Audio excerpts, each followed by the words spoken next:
북한의 이번 단거리 탄도미사일 발사는 한중 외교장관 회담에서도 비중 있게 다루어졌습니다.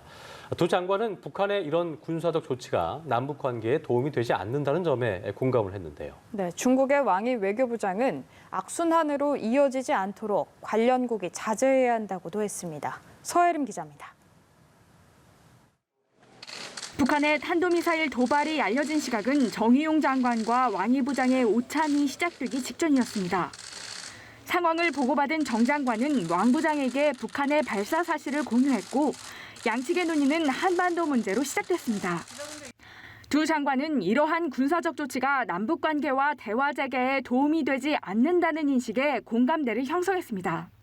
아울러 왕 부장은 일방적인 군사적 조치가 한반도 상황의 악순환으로 이어지지 않도록 관련국들이 자제해야 한다고도 덧붙였습니다. 왕 부장의 이 같은 입장은 어떤 상황에서도 한반도의 긴장 조성은 안 된다는 점을 강조한 것으로 풀이됩니다. 왕 부장은 앞서 북한의 장거리 순항미사일 시험 발사에 대해서도 다른 나라들도 군사 행동을 한다며 북측에 힘을 싣긴 했지만 평화를 위해 모두 노력해야 한다고 지적했습니다. 我们当然希望大家都多做有利于半岛和平和稳定的事情。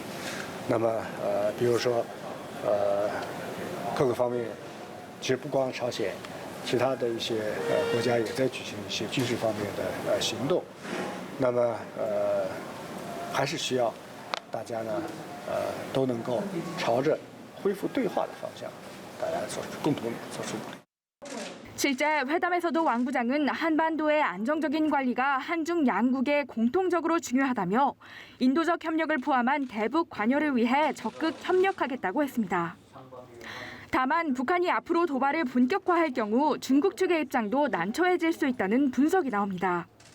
베이징 올림픽을 중국몽 과시의 계기로 삼으려는 것이 중국 측의 계획인데 영내 긴장 고조는 이에 대한 장애로 작용할 수 있기 때문입니다.